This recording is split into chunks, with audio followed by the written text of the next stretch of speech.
Welcome back to our channel. Thank you for joining us. Disclaimer: the views and developments discussed in today's video are based on publicly available sources and social media reports. Today we turn our attention to two major flashpoints unfolding: the events in Tanzania and Cameroon. These are not isolated protests, they may signal deeper shifts in political dynamics across the continent. In Tanzania, massive public unrest has erupted around the most recent elections. Reports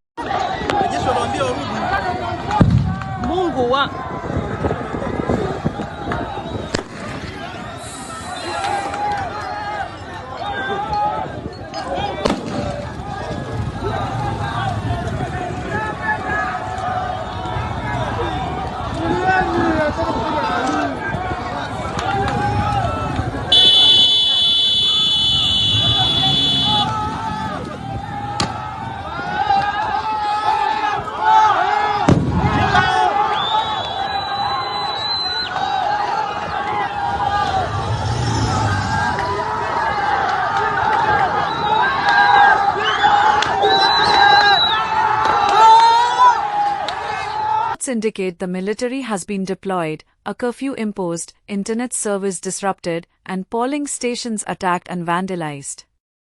The fact that civilians are openly urging the military to intervene marks a significant escalation. Are we witnessing the erosion of civilian trust in institutional governance? What happens when the citizens themselves appear to call for the military's involvement? Does this reinforce the rule of law or undermine it? Turning to Cameroon, following the controversial re-election of a long-time president, youth mobilization has surged, especially in key urban centers such as Douala.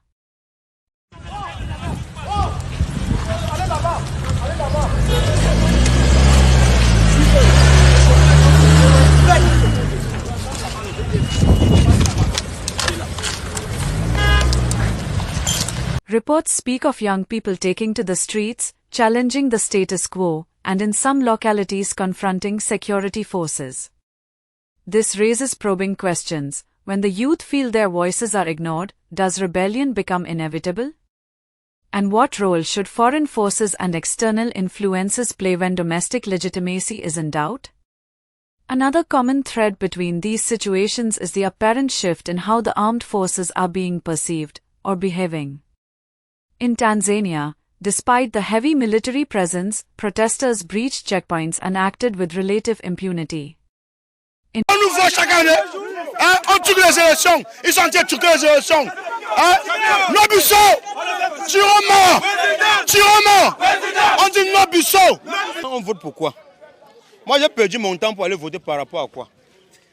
Alors je vous demande, pourquoi les gens perdent leur temps pour aller voter? Parce que je vote mon candidat, après il passe, on dit qu'il n'est pas passé. On veut notre président. Je veux mon président, c'est ce que je veux. Je veux mon président, c'est tout ce qu'on veut. Nous on n'a pas les armes. On est en route comme ça, on n'a rien. Nous, je ne sais pas pourquoi nous sommes allés voter. Mais on dit au Cameroun de ne plus voter jusqu'à ce que le PS part, avant qu'on reprenne le vote au Cameroun.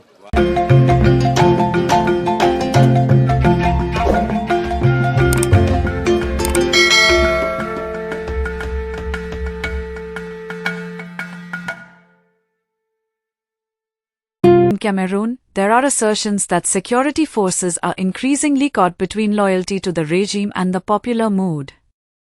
If the military begins acting as a de facto arbiter of political outcomes, how will that reshape democratic governance in Africa? Lengatronics inaungua muda huu.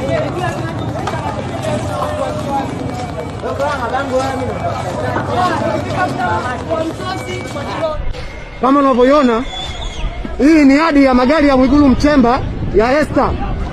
Yote watu wameyateketeza moto. Hapa ni kwa Mwigulu Mchemba.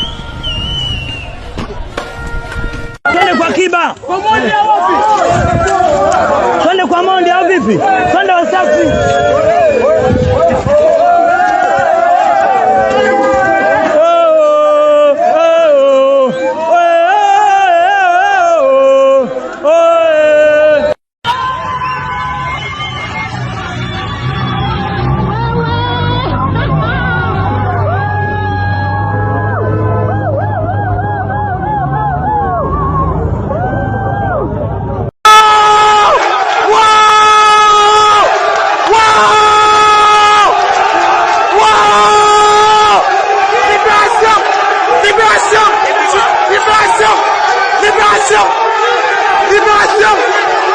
continent!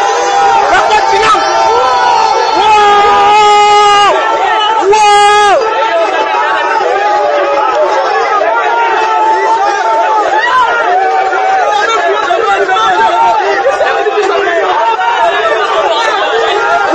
Finally, consider the broader regional implications.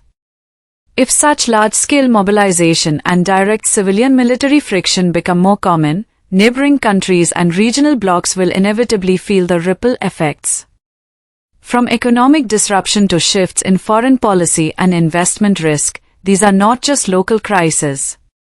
Is the era of stable, predictable governance across Africa entering a new phase?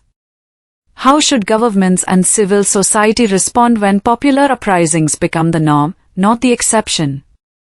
In conclusion, the unfolding events in Tanzania and Cameroon demand our full attention.